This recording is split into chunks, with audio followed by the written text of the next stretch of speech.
Hai Sobat Film, kembali lagi bersama saya, Mamat. Untuk kesempatan kali ini, aku akan mereview film yang berjudul Silent Night dengan genre action dan thriller. Dan seperti biasa, tanpa spoiler di awal, langsung saja inilah dia, Silent Night. Berlokasikan di sebuah komplek perumahan yang tenang, ada seorang bapak-bapak yang bernama Brian yang sedang bermain bersama anaknya. Dan di saat yang bersamaan, muncul dua mobil berisikan dua kelompok geng yang sedang terlibat baku tembak. Dan tiba-tiba... anaknya tewas tertembak peluru nyasar, di mana Brian yang tidak terima pun mencoba melakukan pengejaran untuk meminta pertanggungjawaban kepada kelompok gangster tersebut.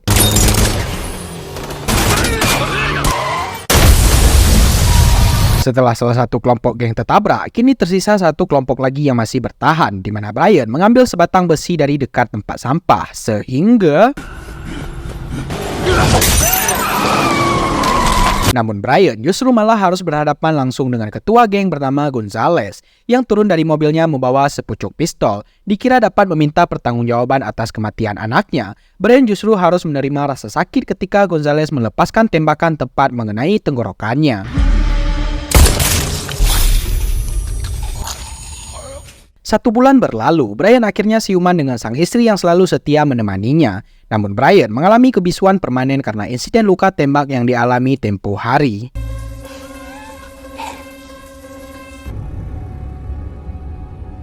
Beberapa hari kemudian, Brian akhirnya diizinkan pulang. Yang selama dalam perjalanan menuju ke rumah, Brian melihat semua orang di jalanan seperti musuh. Musuh yang harus dilenyapkan dan bertanggung jawab atas apa yang telah menimpa anaknya yang tak bersalah. Tiba di rumah, betapa sakit hatinya seorang ayah ketika harus menerima fakta bahwa kini putranya sudah tiada. Hari-hari biasanya diisi dengan bermain, kini sudah tidak ada lagi. Sehingga Brian teramat sangat marah dan masih belum bisa menerima kepergian anak tercintanya.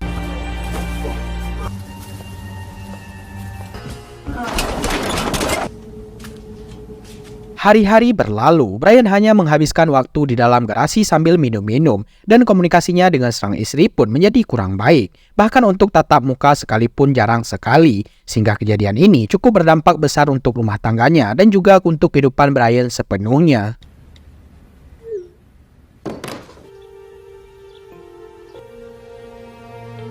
Saat sedang duduk di halaman rumah itulah, Brian lagi-lagi harus terbayang hari di mana putranya tertembak peluru nyasar, di mana rasa sakit itu tidak akan pernah hilang, sehingga daripada dirinya berdiam diri tak melakukan apa-apa, Brian yang sudah tidak peduli dengan nyawanya sendiri pun nekat untuk membalas dendam, dimulai dengan pergi ke kantor polisi untuk mencari tahu wajah pelaku tersebut.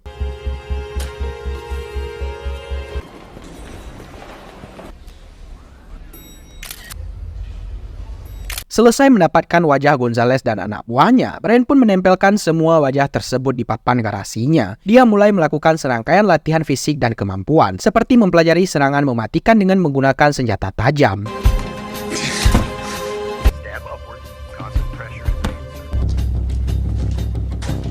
Brian berambisi untuk membunuh semua orang yang ada pada papan tersebut. Tepat pada tanggal 24 Desember, dia tak hanya melatih fisik dan kemampuan, tetapi juga membeli sebuah mobil Mustang bekas untuk dijadikan kendaraan dalam aksi balas dendamnya nanti. Karena Brian seorang mekanik, tak sulit baginya untuk memodifikasi mobil tersebut menjadi lebih baik. Banyak fitur menarik dan pastinya siap menghadapi hal-hal tak terduga nantinya. Tak cukup hanya bermodalkan latihan fisik menikam dan kendaraan, Brian juga mengikuti latihan menembak untuk meningkatkan kesiapan dirinya supaya bisa lebih percaya diri dalam menghabisi kelompok gangster tersebut.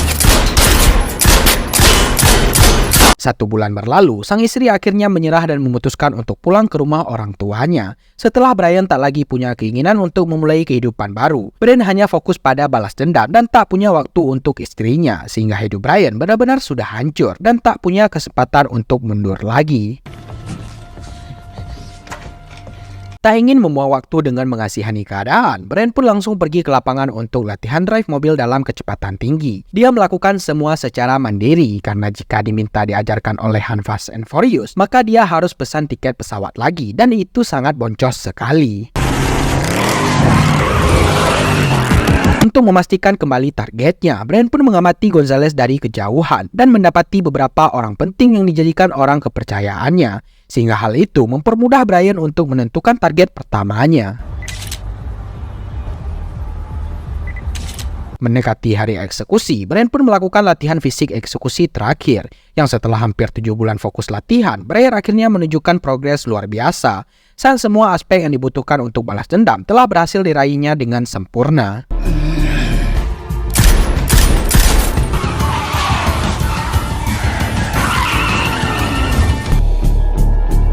Suatu hari, Brian memutuskan untuk belanja di daerah tempat Gonzales dan para gangster berada, yang pada saat dia keluar dari pintu, ada seorang anak kecil yang mengingatkannya pada anaknya, di mana Brian tanpa sadar memeluknya dengan erat, saking rindu dan belum bisa menerima kehilangan putra tercintanya. Saat sedang memasukkan barang belanjaan itulah, muncul si berdebah Gonzales yang ternyata adalah sosok yang disukai di lingkungannya. Terlihat dengan jelas mata Brian yang penuh dengan rasa ingin balas dendam, yang ketika dia akan melakukannya, tiba-tiba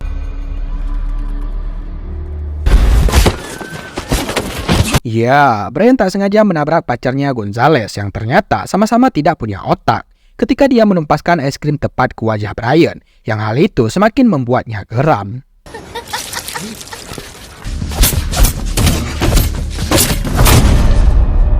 Satu hari menjelang hari eksekusi, Brian mulai melancarkan aksinya. Dia mendatangi tempat tinggal salah satu orang kepercayaan yang bernama Carlos, di mana Brian yang tak punya pengalaman dalam dunia kriminal pun nekat membobol rumah Carlos, sehingga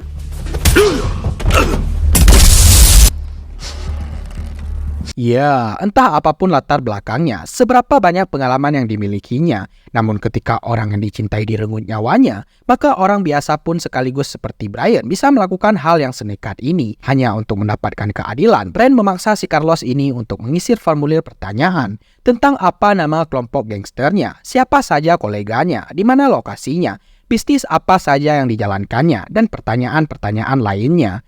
Yang ketika Carlos sudah selesai menulis semuanya, tiba-tiba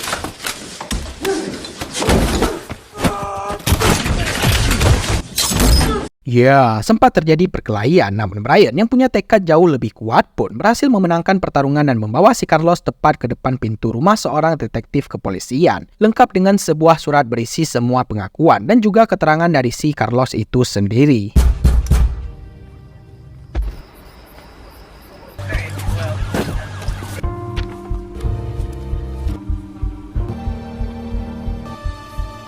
Hari ini tepat 1 hari sebelum Natal, Brian terlihat sudah siap melakukan pemantaian. Dia nampak mempersiapkan diri dengan berbagai perlengkapan, seperti rompi anti peluru, peledak buatan tangan sendiri, senjata api yang dibelinya, dan juga ziarah ke makam anaknya untuk yang terakhir kalinya.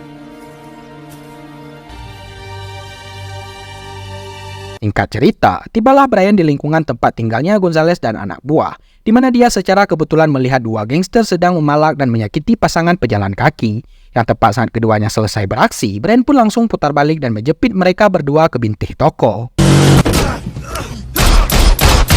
Setelah berhasil membunuh keduanya, Brian pun langsung memotong jari mereka dan mengirimkannya kepada si Gonzales, sehingga dia menganggap jika aksi barusan dilakukan oleh kelompok gangster saingannya, yang memang Brian melakukan semua ini untuk mengadu domba 2 gangster yang berbeda, agar keduanya saling berperang satu sama lain. Di malam itu juga, Gonzales langsung mengirim sebagian besar anak buahnya untuk menyerang kelompok gangster saingannya, di mana satu polisi wanita terlihat terjebak di tengah-tengah tembakan dan justru sangat membahayakan nyawanya sendiri, sehingga Brian merasa perlu untuk membantunya dengan cara memecahkan konsentrasi menggunakan skill mengemudi yang sudah mumpuni.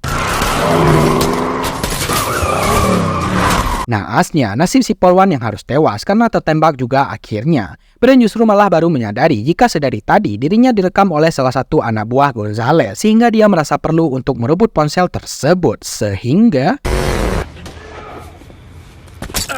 ya, videonya keburu dikirim ke Gonzales, sehingga karena sudah terlanjur, Brian pun merekam detik-detik dirinya menembaki si anak buah untuk membuat Gonzales semakin marah.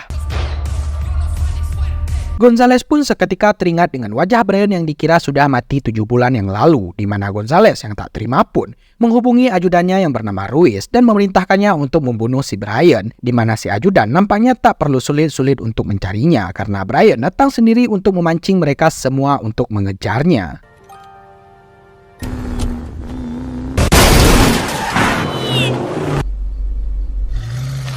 Brian tak sengaja menemui jalan buntu tepat saat ada 3 anggota gangster yang baru saja melakukan transaksi. Dikira akan takut dan mundur, Brian yang sudah tidak peduli lagi dengan nyawanya sendiri pun nekat tancap gas tanpa memperdulikan ketiga gangster tersebut.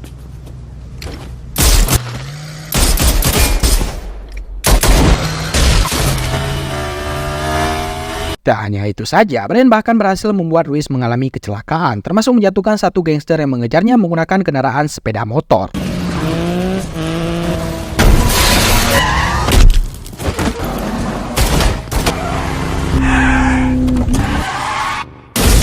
Tepat di saat yang bersamaan, si detektif yang mendapatkan petunjuk tentang alamat Gonzales pun memutuskan untuk beraksi sendirian tanpa bantuan timnya, di mana Brian sendiri terlihat sedang istirahat tepat saat Gonzales mengirimkan pesan grup di ponsel salah satu anak buahnya, yang intinya pasukan yang tersisa diminta untuk berkumpul di markas, sehingga Brian memanfaatkan kesempatan tersebut untuk sekalian menghabisi mereka semua sekaligus.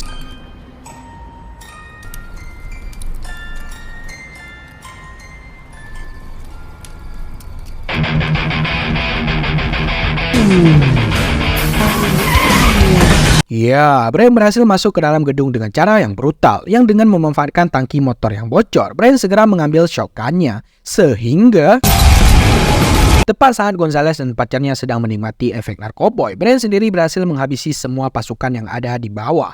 Dia mau tidak mau harus naik tangga menuju tempat Gonzales berada, dan hal itu bukanlah hal yang mudah, karena dia mungkin saja akan mati di perjalanan saat naik ke atas, karena harus menghadapi belasan pasukan. Namun Brian memang sudah tidak peduli lagi dengan nyawanya sendiri. Setidaknya dia bisa menghabisi lebih banyak gangster yang sudah mengakibatkan putranya mati.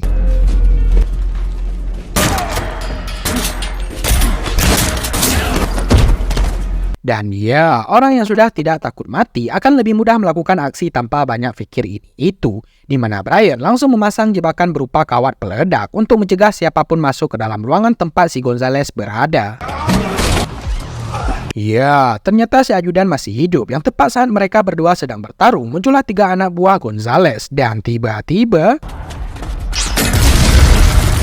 pertarungan antara Brian dan Ruiz pun masih berlanjut. Ruiz nampaknya adalah manusia tangguh yang sulit mati, meski sudah ditembak 2 kali, sehingga Brian memutuskan untuk menggunakan cara lain, yaitu mengambil senjata mesin api berkaliber besar, sehingga si detektif datang tepat waktu saat semua gangster berhasil dilumpuhkan, yang ketika beliau bermaksud untuk menangkap Brian, muncullah pacar si Gonzales dengan senapan mesin ringan yang membuat keduanya tersudut tak berdaya.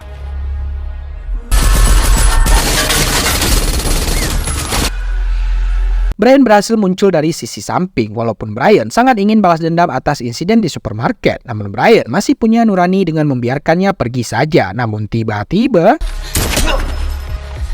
karena minta jantung, Brian terpaksa membunuhnya. Dan kini giliran si Gonzales yang menjadi tujuan terakhirnya, yang sebagai ketua dari kelompok gangster besar. Dia nampak terlalu takut untuk muncul secara langsung, sehingga Brian harus menyusulnya dengan cara masuk ke ruangan pribadinya. Nahas bagi Brian, dia pun harus berada pada posisi tersedak ketika Gonzales menodongkan pistol tepat ke kepalanya. Namun si detektif berhasil menembak bahunya dari belakang, sehingga Brian bisa membalaskan dendam secara perlahan dengan cara menggunakan cara lama, yaitu menggunakan metode dicekik sampai kehabisan nafas dan mokat saat itu juga.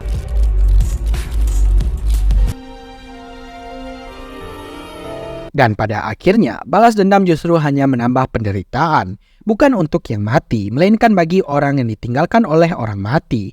Dia tidak hanya kehilangan anak, namun juga harus kehilangan suami. Pelakunya memang mati, tapi rasa sakit akan terus ada. Dan orang yang masih hiduplah yang akan menanggung deritanya.